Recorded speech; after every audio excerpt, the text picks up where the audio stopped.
Hello, and welcome back to Drunken Disorderly. I'm your host, Dre. Hi, Dre. Here with my... Hi, Erin. How are you? I'm good. How are you? I am fabulous because now it's like, you don't have to wear a mask anymore, according to Biden and the CDC, as long as you get your jab. So that's going to ask you about that. I saw that whole announcement too, right? This whole big announcement comes out all over, like every news channel, social media in Oklahoma, right? If you are vaccinated, you don't have to wear a mask at this following list of fine retailers. Are they going to ask me for that? No, it's on the honor system. Yeah, they're not. No, they're not. And, I'm also not going to tell them what other medications I may or may not have taken and what other vaccinations I may or may not have had in the past, because it's none of their goddamn business. Right. Like, look, I'm skipping my flu shot. I always do. Haven't had the flu in I don't know how long, but here I am. So our citywide mask mandate ends Tuesday at midnight. So happier I could not be to say goodbye to the bullshit. So our citywide mandate has been over for a while. And, in Oklahoma, we never had a statewide mandate. But there are still stores that have signs posted, face covering required to enter. And that's their right, man. They get to do that. I'm cool with that. Do whatever. But realize that it's not any different than saying you must wear gang colors to enter here. Same thing. Different gang, same thing. Yep. I'm not playing the game. I'm not doing it. I refuse. So we actually have a guest for you guys tonight. I did not put that out there, but Erin, why don't you go ahead and tell the folks about the lovely lady we have on tonight? All right. And fair warning, my internet is laggy. It just happens sometimes. So if it looks like a bad kung fu movie, that's because, in a way, it kind of is. Ha! So just roll with us. Our guest tonight is an amazing individual, crazy, super smart woman, powerful activist with a huge voice who works diligently for Second Amendment rights. Somebody that I've been fortunate enough to know for a while. You guys are going to love her. We love her. It's Lesley Hollywood. And if you don't know her, you should look her up. Stay tuned. Check out everything she's got to say. Lesley is super smart. Yay. Hello. Thank you. Hi, guys. Hi, Mom. I guess, Lesley, I should have thrown in because big shocker. Not everyone who agrees with libertarians self-identifies as a libertarian, and Lesley would be one of those people. And if anybody gives her any shit for that, motherfucker, I'm coming for you. That is true. And it's funny, I kind of consider myself, I like to consider myself post-partisan. I think political parties are actually poison, and they're a huge part of the issues that we have in this country. So it's funny, I live in Colorado, and in Colorado, you can literally change your voter registration every single day if you want to. You hop online, you can change your affiliation to whatever you want every day for the next year. Doesn't matter. So I actually tend to change my voter registration a lot. I go between Republican, unaffiliated, libertarian, and just bounce around. Whenever somebody makes me mad, I'm like, okay, well, I'm going this way now. Really, I think it kind of just shows what a joke the political parties are. And I'm just very much more passionate about issues-based activism. And I feel like that is what we can all rally around, and we can leave the party politics aside and just come together on issues. So I absolutely love issues-based activism, especially the Second Amendment. So if people think I hate libertarians, just so you know, I hate all the political parties. So that's okay, because you know what? Most libertarians hate most other libertarians. So you're already halfway in the club.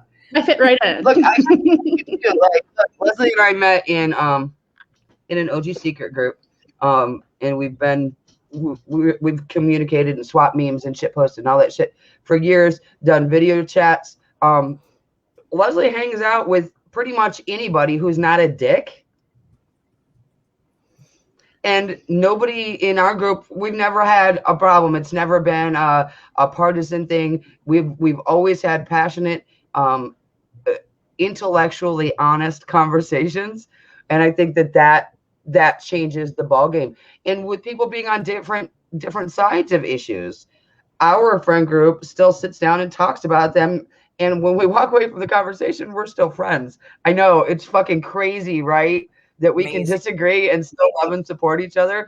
And at the end of the day, when it comes to this issues-based stuff like Lesley's talking about, that's where we see so much cohesion. That's where we see people who maybe disagree on other things coming together and going, yeah, man, I got you.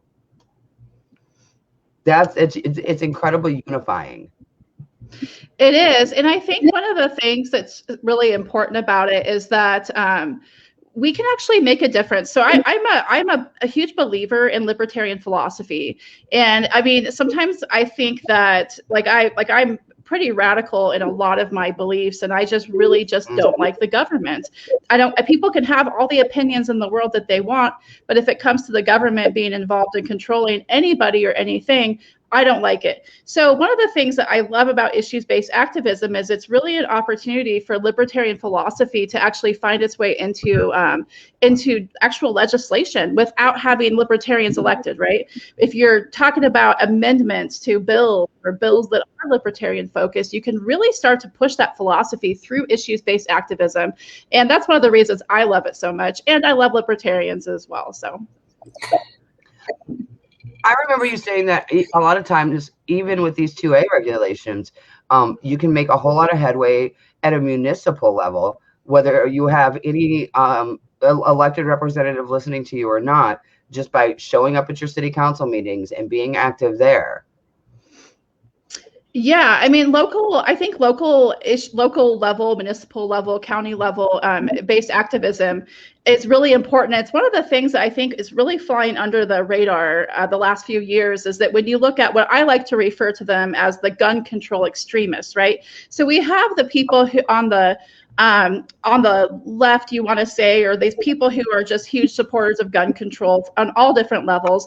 They like to refer to people like me as a gun extremist, that I'm some sort of an extremist for supporting my right to keep and bear arms. So I like to refer to them as gun control extremists. I think we can flip that language around and call them gun control extremists. And I do it all the time, and I'll do it to their faces. But what these gun control extremists have done is they have really found their way into the municipal levels to push gun control at the lowest level possible. And people don't pay attention to their city councils. I mean, I do, you guys probably do, but most people don't. So it really flies under the radar. And when you actually pick it up and you say, hey, this is happening in your city, you can get 100 people to show up at a city council meeting, and it shocks them, honestly. They're just like, I mean, in my opinion, turn it into a circus, and they won't do it again. So there's a lot that can be done at that level. And if you're watching and you're looking to get involved at that level and you're not sure how to do it, Lesley has great tips. So reach out to us. We'll be happy to try and help coordinate that conversation. But you can also check, your daughter has a page that kind of promotes a lot of this also, doesn't she? She does. So my daughter's 21. And, when she was a teenager in high school, she grew up in just the same as the David Hoggs of the world, who grew up in this era of the school shootings and the lockdowns and all of these things. And she's one of the kind of people that came out of that and said, look, I'm not going to be a victim. I'm going to be armed. But when she was a teenager, she was the epitome of a basic white girl. I'm talking Starbucks, Ugg boots, makeup, dyed her hair. I mean, just the utmost basic white girl, but she liked guns. So she actually started a Facebook page called The Basic White Girl for Gun Rights. And if you don't know what a basic white girl is, it's actually a stereotype of what these girls are supposed to be like. And one of the things about these basic white girls is they're supposed to be afraid of guns. That's just kind of this thing, right? You're super basic and, oh, guns are scary. So she kind of took those two and turned it into her own type of stereotype, and has a page that now has, I think, 20-some thousand followers on it. And just really tries to promote to people that you can be a young woman and you can be into makeup. She's into EDM music. You can be all of these things, and you can support your right to keep and bear arms. And she does a lot of really, really, I think it's pretty neat, her activism that she does. She's picked it up and just run with it. Well, I mean, she had really good examples in her life. of how to get active and how to stand up for your beliefs. So, and it shows. It's pretty cool. That's a page you guys should definitely check out, especially if you like to farm memes, because there's some badass memes there. Just saying. Great page. One of the things, Leslie, that I know, if anybody's been following the LNC list, you've seen the conversation going on there. The ATF is making a new grab. And I know when I try to talk to people about it, a lot of people are really confused about why I'm upset about this. Why are you upset about this? They're not really trying to ban a gun. And I am doing a crappy job explaining it. And so I know I'm doing a crappy job explaining it. And I know you're going to be able to explain it to everybody much better than I can. So can you help Dre and I communicate to people why this new grab really is a grab and why it's horrible, the component grab? Yeah, so this has come out of one of Biden's executive orders, and it's very similar, in my opinion, to Trump's executive order where he banned bump stocks, which was even back then, it's like that's where you end up with these gun people. They're like, well, that's okay, but Biden's gun grab is bad. So what he's done is he's basically saying that if you use a firearm that takes a pistol brace and these different components are actually stabilizing braces to help you to basically help you aim better, right? So that if you are actually trying to defend yourself, you are more likely to hit your target and not a bystander, if you want to really get down to the nitty gritty of what they actually do. And they actually help people who are disabled or who have different, and actually bump stocks did too. I don't think a lot of people knew that bump stocks were initially created to help people who had disabilities in their hands be able to fire their firearms easier. So this is very similar, kind of in that exact same thing. Basically, what has happened is they've taken these components to firearms and they have decided that these are really, really dangerous and deadly. So they have to ban them. And in doing that, the ATF is essentially classifying them as machine guns, because that's how they, as like an automatic weapon. That's what they're classifying them under. That's how the bump stock ban took place, was basically it's this whole idea that this is actually, this tiny little component or this brace is actually going to be considered an automatic weapon, which almost all firearms today, and a lot of people don't know this, but I assume that probably a lot of your viewers do, but pretty much all firearms today, unless you get a revolver or you've got an antique firearm, but they're semi-automatic. That's whether you have an AR-15 or you have a 9mm Ruger handgun, they are both semi-automatic. It is illegal to own a semi-automatic firearm without going through the it's illegal to own an automatic firearm, which would be a machine gun, without going through the ATF, and you have to pay a whole bunch of money and go through all this crazy background check, way deeper. I mean, you have to get a tax stamp. I mean, the components to get on all of that stuff is very, very involved. So a lot of people don't understand that an AR-15 is not an automatic weapon. It's just simply not. It's a semi-automatic weapon.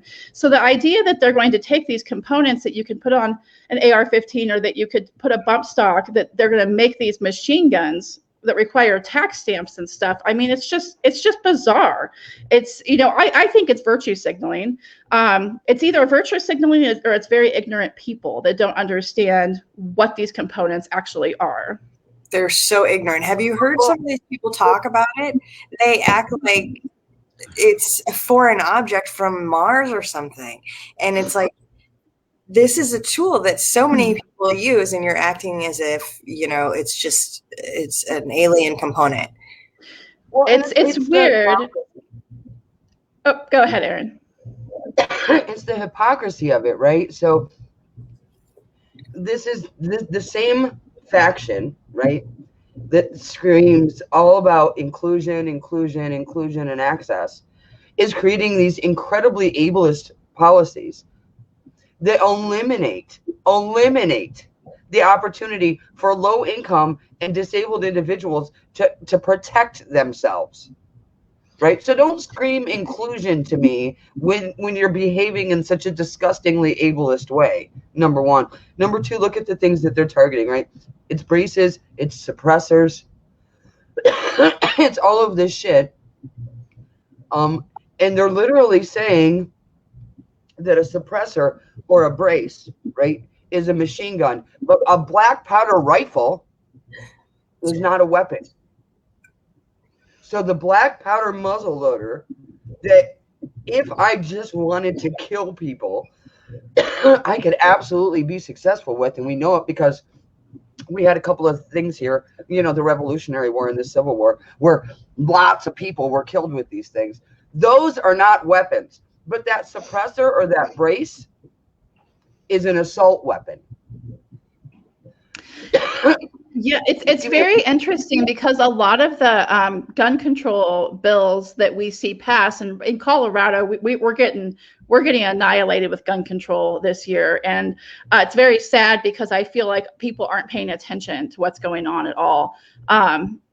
They're distracted by the election last year. They're distracted by COVID. It's just the organization that we used to have as far as getting people organized to fight these things has just kind of deteriorated. People have become very divided over COVID.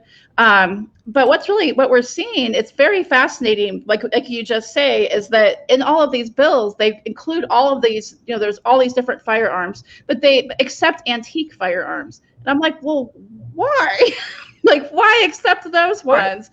I mean, it's kind of interesting. We actually this was kind of a wild situation. We had a gentleman at a nursing home who actually used an antique firearm to shoot and kill his caregiver, who it turned out later he said was stealing his stuff. And which is, if you've ever worked in that field, could be entirely true. But I mean, it's not like it's just literally people who do not understand the law. Like, for instance, here in Colorado, two bills that have already been signed by the governor. One of them is the mandatory safe storage of firearms, which means that your guns need to be locked up if you've got kids or prohibited people in your home.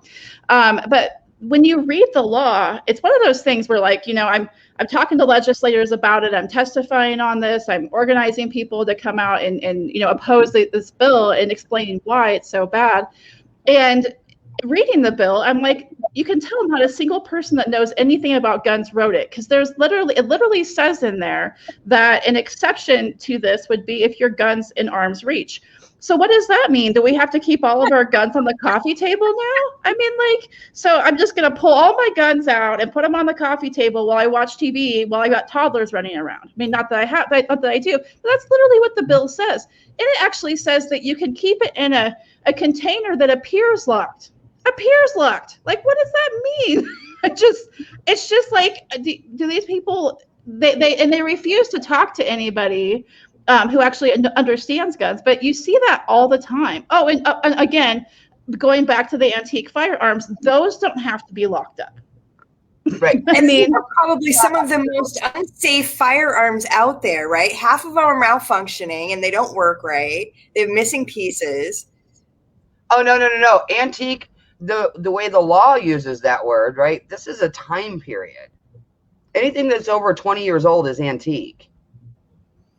Right? To think that most of those don't work or aren't functioning, that's not true. It also means weapons. So when they say antique under ATF law, primitive firearms fit in that, which is any black powder rifle. I can go buy a brand new one and pay $600-800 for it, because every state has a muzzleloader season for deer, for hunting, right? I can go buy a top of the line black powder muzzleloader at Cabela's tomorrow.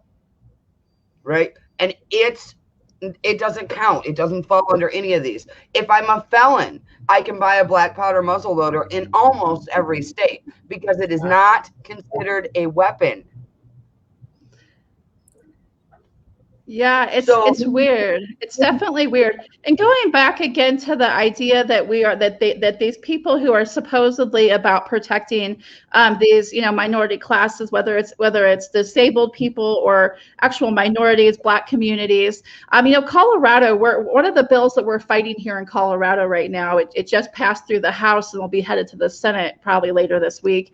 But this one was really interesting, and I was the only person who brought this up in and testimony. But what this bill does is, so in Colorado, we already have expanded background checks. So we already have the requirement that every private transfer or private sale or transfer goes through a background check, through an FFL. And we have, if you're ever put into the hospital on a 3-day involuntary mental health hold, you go into the system, you can't buy a gun. If you've ever had a felony in your childhood as a juvenile, you could never buy a gun. We actually look back to juveniles. We already have all of this in Colorado. In 2013, passed all of this. So now they're passing what I keep calling even more expanded background checks. And so what they have done is that they have actually added in 11 misdemeanors as disqualifiers to purchase a firearm. Wow. And they consider them violent misdemeanors, and they include everything from third-degree assault all the way down to a bias-motivated crime, harassment, menacing, cruelty to animals, just a list of 11 misdemeanors. And here's one of the things that really frustrates me about this is that over the last year, we have talked so much about racial injustice racial injustice in our justice system.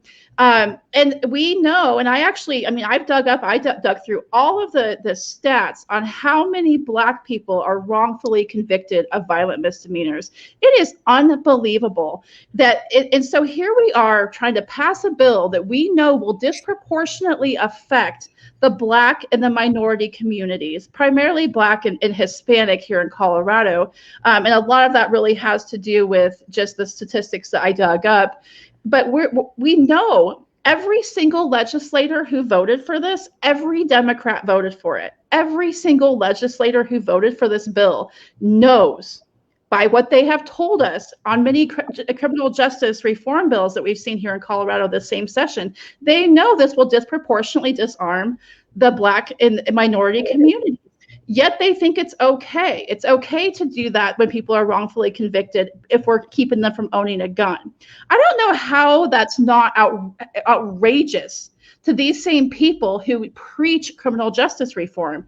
And then, of course, it's frustrating for me because I care about criminal justice reform. So then I watch the Republicans here in Colorado who have done a good job fighting these bills. Not one of them will bring that up. Not one of them will call those Democrats on that same BS. And that to me is frustrating because that's the reality of what we're doing. Here's why I think that is, at least in part, right? And it kind of piggybacks back to what you were talking about being kind of anti-party, right? When we look at the duopoly parties specifically and especially, they are two wings of the same bird. And both of those parties have a focused time, attention, money, energy, everything on disproportionately targeting minorities and the poor.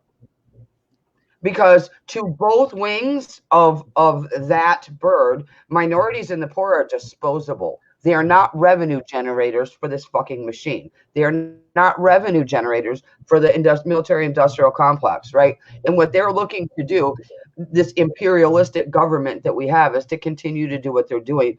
And the faster they eliminate the tax burden that they are carrying from the poor and minorities, the faster they can do more of this shit, right? It is a game. It has been their game. It has been their focus from the beginning.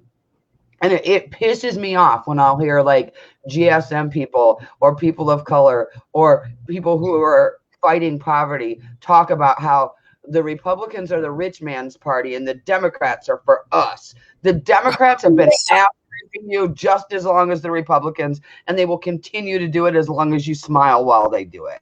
Mm-hmm. Yep. Yeah. Well, and another bill that we have here, and I was actually really proud, some of the libertarians in Colorado provided some excellent testimony against this bill. Going back to the criminal justice reform stuff, is we have a bill. This is a very, very dangerous bill. So in Colorado in 2003, we passed a preemption law, a firearm preemption law, and I think 45 states have this right now. And what this basically says is that, firearm laws are a matter of state concern, and that if we were to enact different laws for guns in every locality, that creates basically a maze that gun owners have to figure out, and they're breaking laws unknowingly. It'd be like having different laws for using your turn signal in every city and county and special district. So what we actually have happening here in Colorado, and this goes back to, I'm sure everyone's familiar with the King Soopers shooting that happened in Boulder, and which Boulder is about 25 miles from me. It's very close. And we've done a lot. We've actually done gun rights rallies in Boulder. So it's kind of wild that this situation, this horrible shooting happened there. But what had happened was, so back in 2018, Boulder had passed a law, their own ordinance, banning assault weapons, banning magazines over 10 rounds. We already have a statewide law that bans magazines over 15 rounds, although you can buy them anywhere here. So Boulder passed this series of ordinances back in 2018. And what happened almost immediately was that gun rights organizations rallied together and they filed a lawsuit against this ordinance. They found plaintiffs and did this lawsuit. 10 days before the Boulder shooting happened, the Boulder County District Judge actually overturned that ordinance based on Colorado's firearm preemption law, because our preemption law says that these municipalities are not allowed to create their own firearm laws. They have to stick with state law, period. So 10 days before that shooting, a judge had overturned that. Now, it wouldn't have made any difference in this situation because the shooter did not live in Boulder. They didn't purchase their gun in Boulder. I have no idea why they chose Boulder. It was, if anything, I think it possibly was, I mean, I don't have any idea. That was really bizarre. So, of course, what the lawmakers have done now, because of that scenario, that kind of twofold scenario, is they have decided to repeal and replace our 2003 preemption law. And so what this law does, what they're proposing to do, would allow every municipality and county to actually ban the possession, the sale, the transfer of firearms or firearm components that they choose to within their locality, right, within their jurisdiction. So that means that, you can go to Boulder County and they could literally ban the possession of firearms. But then this bill goes a step further, and it actually now allows for every county, every municipality, every special district, and every college campus to ban concealed carry. So, for example, we have 64 counties in Colorado. We have, I think, 271 municipalities. We have 2,800 special districts. And we've got, I think, if I remember right, 68 college campuses. So now every one of those can ban concealed carry. And on top of that, they could also ban maybe assault weapons. Maybe they're going to ban 9mm handguns. Maybe they're going to ban possession of guns altogether. So as you drive across Colorado, once this bill passes, which is going to pass, you have no idea what your gun laws are. So we actually, I was really impressed and proud of the libertarians who came up and testified against this bill and talked about all the hard work this legislature is doing this year on criminal justice reform. Yet they're turning around and doing this, where they're going to make people criminals. And we know, based on data, that minorities, that Black communities, and Hispanic communities here in Colorado, they will be disproportionately affected by this because they're the ones who are going to be targeted by police more often. And they did it. I mean, I was really proud that they actually brought that up, but it's amazing to me that we are in this era of criminal justice reform and racial justice and all of this stuff that we're even having this conversation. It's not like Black people don't want to own guns to protect themselves. Right. It's unbelievable to me. So John's bringing up the Chicago lawsuit, and that was something I was getting ready to kind of ask you, because you sound like you're pretty convinced this is going to pass. How long after it passes do you think it will be before this is in front of the Supreme Court, right? Because what the state is essentially doing is granting municipalities and counties and special districts rights that don't belong to them, and in saying it's okay if you violate the constitutional rights of citizens. So how long do you think it'll be? Like a month, 6 months, because that's what's going to happen, right? We know that's what's going to happen. This is going to get challenged. It's going to go to the Supreme Court. It will, and it'll be interesting to see what happens when it does. The court system is so slow. So, I've had a lot of people ask me this question, and here's the thing, is that we can't bring forward a lawsuit until we actually have municipalities and college campuses and special districts and full counties, which I'm sure will happen, that enact their own laws. So say Boulder County, and where I live in a very I live in a Second Amendment sanctuary county, which I helped lead that fight, which I'm proud of. But where I live literally on 3 county lines. I live on Boulder County, Weld County, and Larimer County. And so what needs to happen is that, say, I'm going to use Longmont, because we've done a lot of gun control fights in Longmont, and that we always win because we make it a circus. But now they're actually going to be able to have some teeth to what they want to do. So say the city of Longmont, which is 15 minutes from me, they're going to pass whatever they want to do. Assault weapons ban, they're going to make it required to have a biometric lock on your gun. These are things they proposed in the past. So what needs to happen is they have to actually pass those ordinances, and then we have to, because once they pass the ordinances, now we actually have plaintiffs. So if it requires that step of it, which is unfortunate, it can't just be like they passed this law, now we're going to sue. Right. We have to pass the law. We have to find plaintiffs. We have to kind of get all of that challenge together. So how soon will that happen? I think that as soon as this law passes, I think we're going to see a whole rash of gun control. And we're going to see those gun control extremists pestering their city councils and their mayors, pass this law, not understanding, one, the repercussions on people like myself who want the right to defend myself, but the repercussions legally on their cities, because it will be a huge legal battle. Well, and two, so I hear it more from the left, right? I don't think I've ever heard it from somebody who identifies as right. I suppose it could happen. A broken clock's right twice a day. But what I hear is nobody needs these types of weapons. Nobody needs this, and whatever. But you continue to grant them to a militarized police force. So if nobody needs them, the police don't need them either, right? I mean, clearly, that is one of my most hated arguments ever out there. Why do you need it? Well, and here's the thing. As long as they're going to grant them to police, what it means is they themselves own them.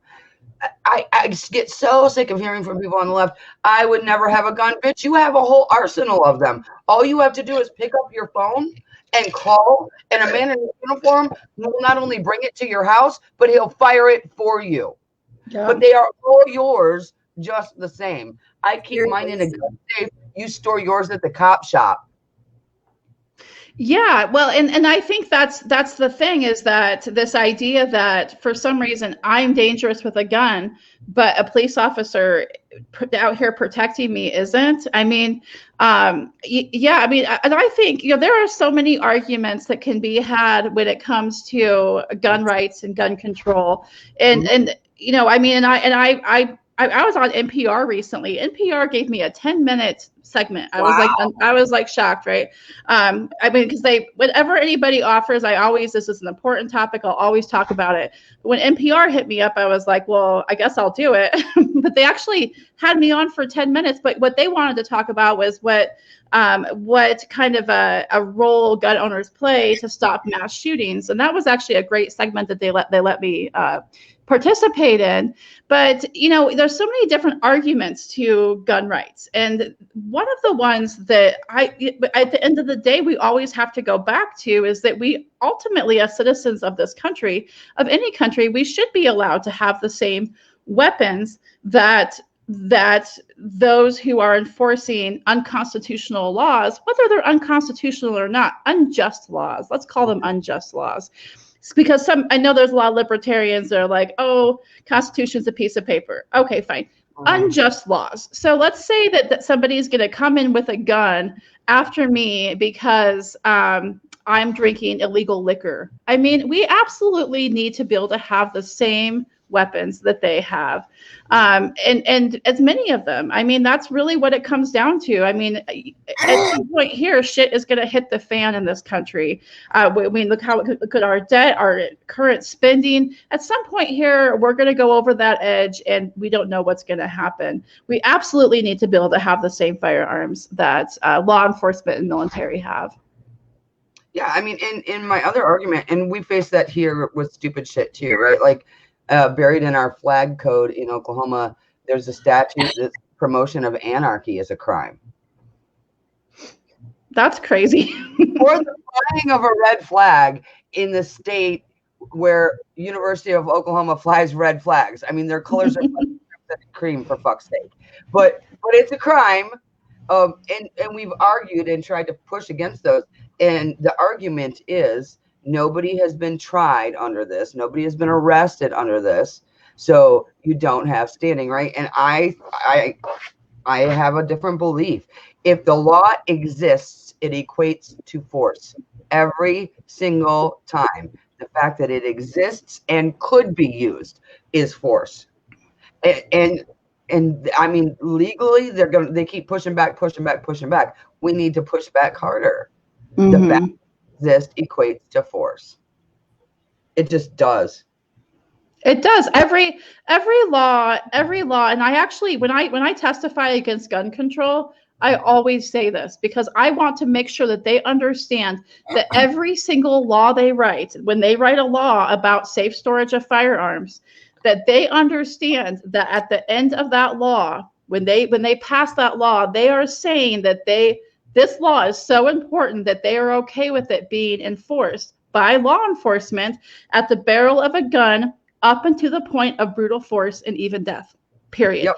This law is so important that it's okay if somebody dies if they don't comply, period. That is what they are saying, and I make sure that every time I testify against any sort of new law that they're trying to pass, which I do a lot, I make sure I use that exact term. I use that so that they understand that I know what they're doing, and they need to stop and they need to think about this. Because if it's that important, maybe there's other ways to do it. Yeah, the fact that it exists, that's force. Yeah. They don't ever see it that way. No. That is the way it is.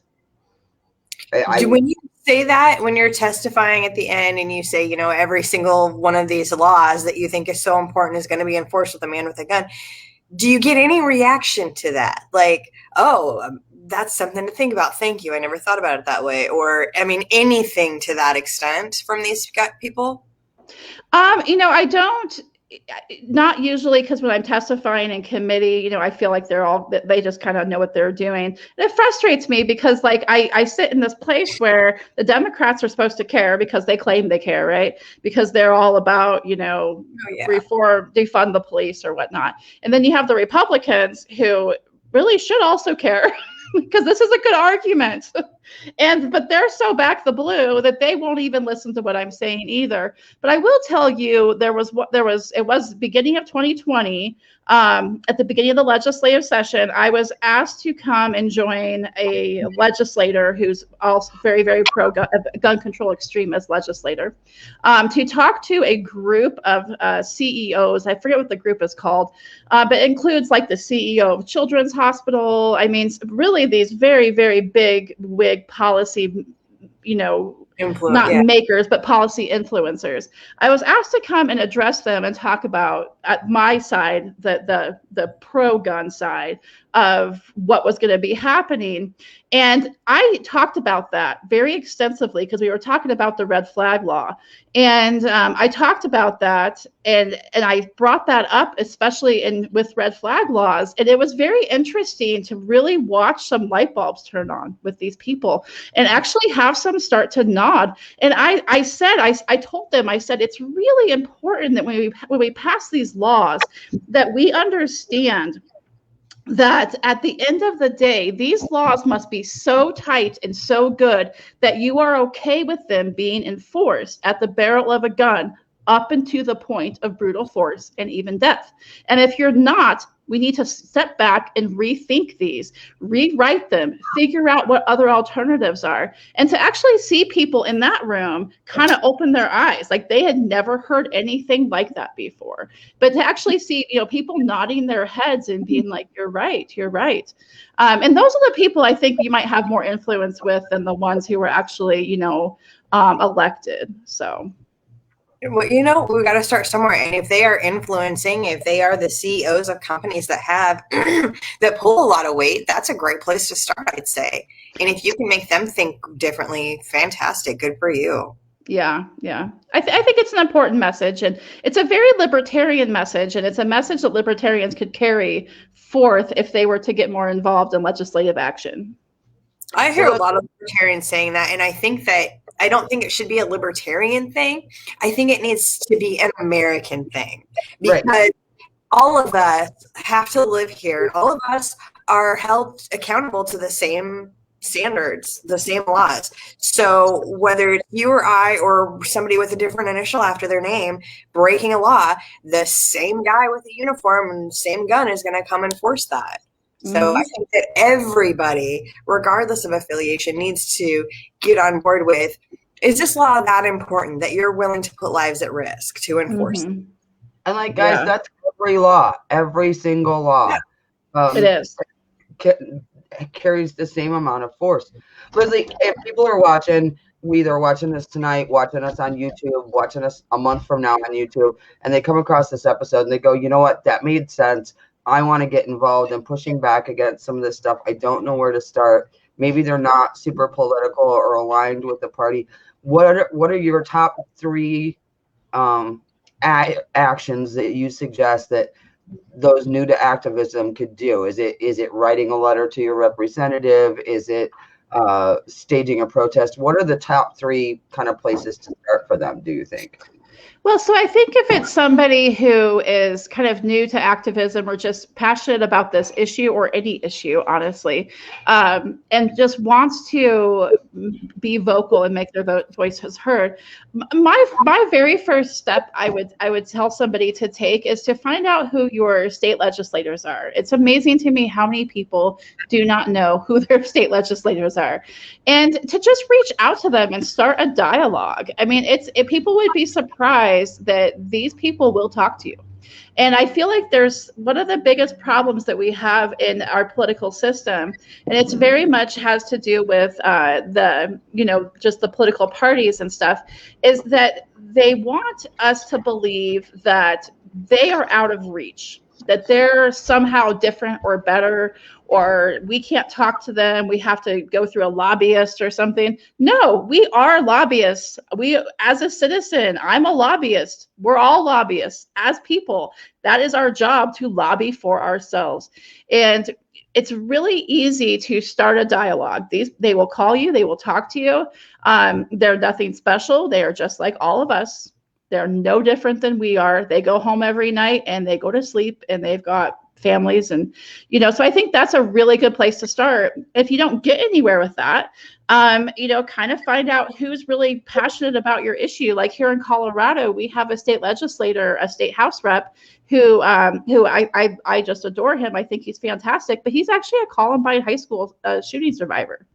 And he is very, very pro-gun. He advocates for he advocates for allowing concealed carry on campus. He runs that bill, concealed carry on school grounds. He runs that bill every year. These are people who want to hear from you. And we need to just kind of start with that connection. I think that's a really good place to start. The next step I would say is to get involved. If gun rights is your issue, kind of get involved with a gun rights group. It's hard if you're not real hard right. With our organization, Rally for Our Rights, that we run, we try to stay very nonpartisan, but even that gets kind of tough sometimes.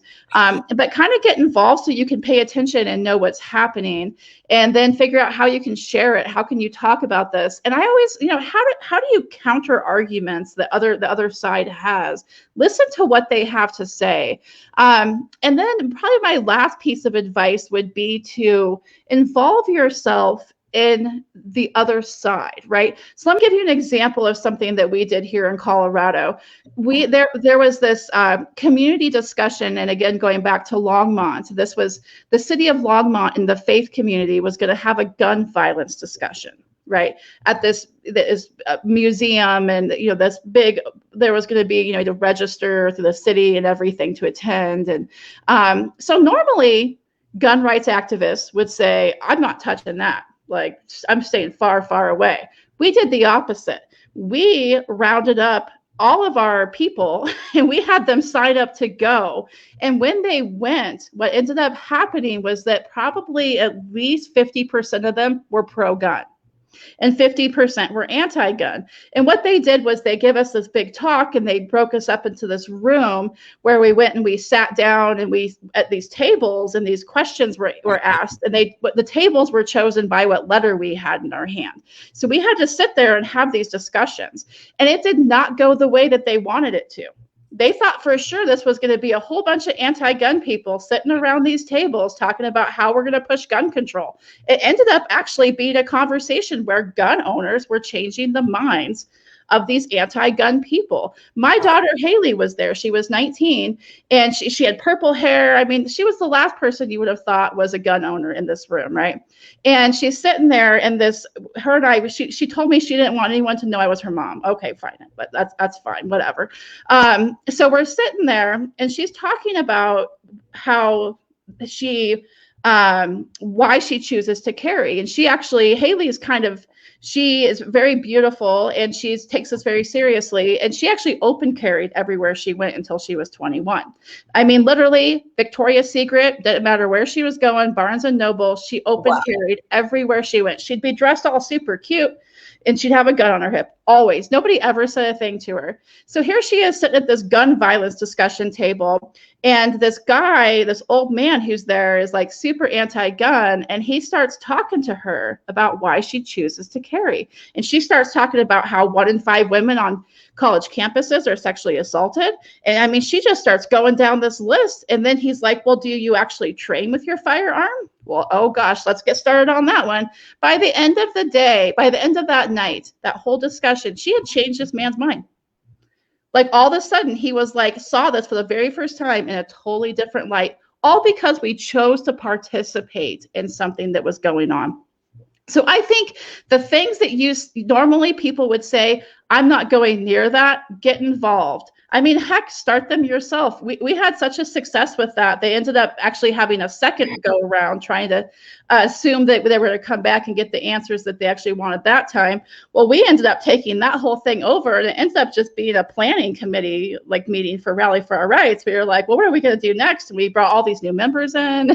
It was actually kind of funny. So, things like that. I mean, just, I do things like when our red flag law passed in 2019.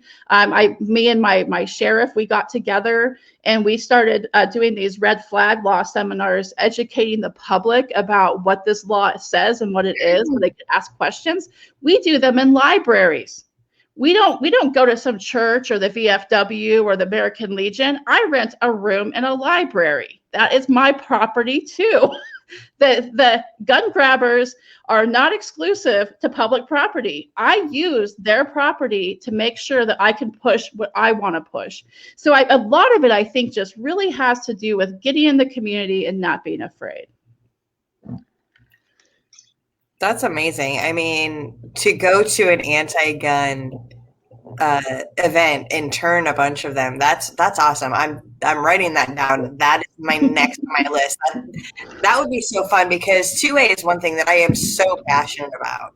And because it is the great equalizer, and if you want to equalize things, that's the only way it's going to happen for somebody of my stature.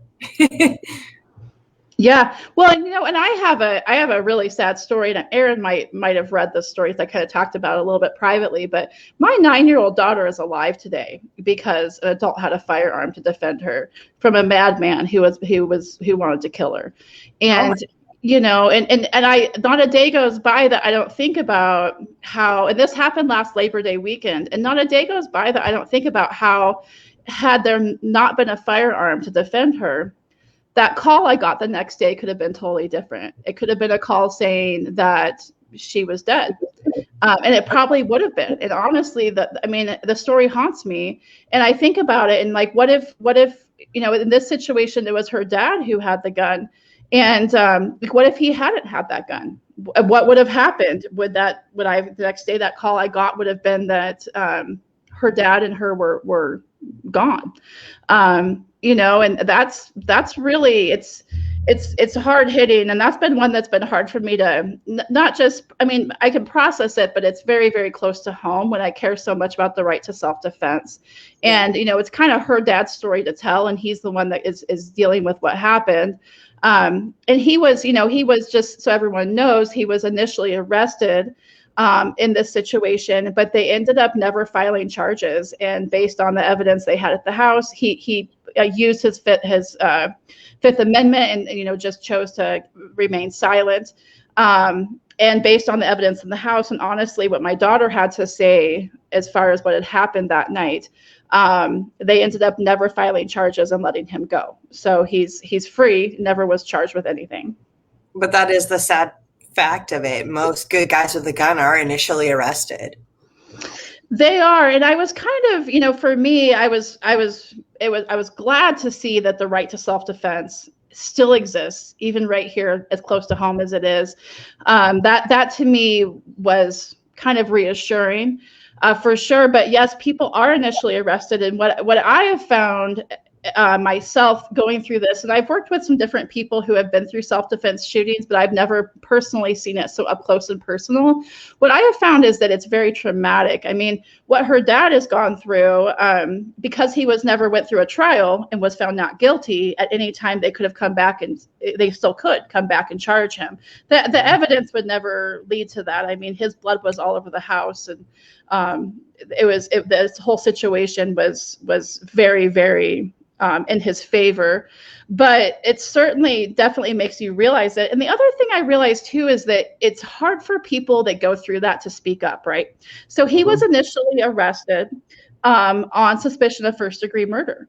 And he spent almost 3 weeks in jail before they ended up letting him go.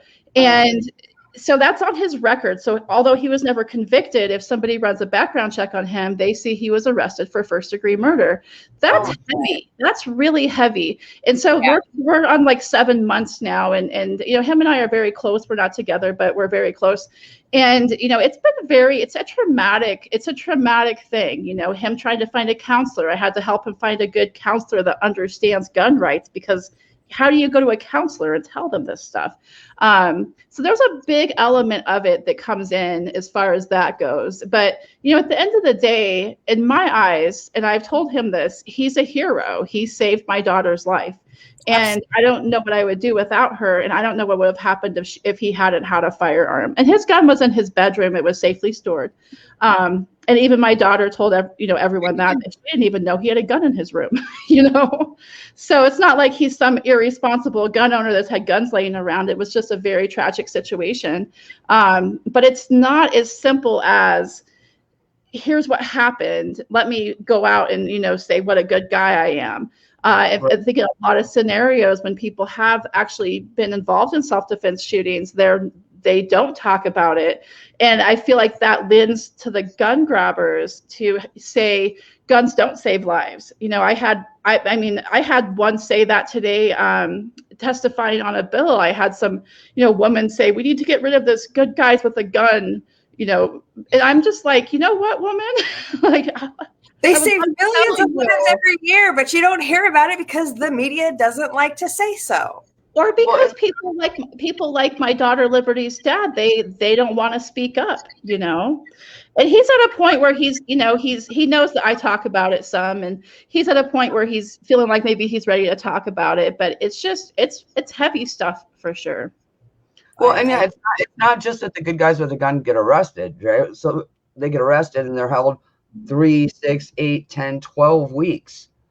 So for most people in this country, if you don't work for 12 weeks, your job is gone. There's no understanding that. House, right? Even if you have an understanding employer, they can't go without an employee that long. They simply can't do it. Your car, you still have to make those payments. I mean, who can do that? And there is no, you have no right to recover financially from that, right? You can't go to the police as a victim of the police, as a victim of the justice system, and say, hey, like I took you, right? You can't civilly sue them.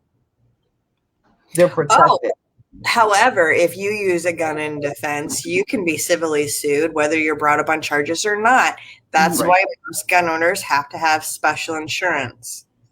Right. And that's something like in this situation that I'm involved in that has come up is he was very worried about being civilly sued.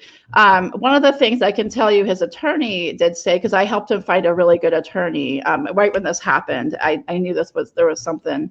I knew he needed an attorney that understood self-defense law. One of the things that she did say is that although they could civilly sue him, that because they never actually brought charges against him, that it would be very unlikely that would ever go anywhere. Had they brought charges against him and he was found not guilty, that's where the civil suits come in. Right. Not that they can't do it, they can do it. But for anything to actually happen with it would be a different story. But they do, they end up, it's like in this scenario, it was sad, knowing that he was in jail and listening to my daughter's story. I mean, it sounded like a Lifetime movie, what she told me. And, that was the same that she told the investigators, and just this whole scenario and just how much it just rocked our world for that, for a period of time, for sure. And still continues to rock his world. It's very, very backwards. And it's sad that we don't talk more about how guns do save lives and how they stop crime. And you don't even have to, guns, to say that guns save lives or guns stop crime, the gun grabbers always assume that means that, they pulled out a gun and shot somebody. No, that could just mean that you were like, hey, I have a gun. Like, you want to mess with me?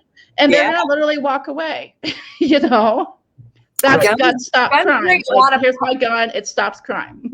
It brings a lot of politeness to the conversation when only one person has a gun, or even if both people have a gun, everybody gets real polite real fast.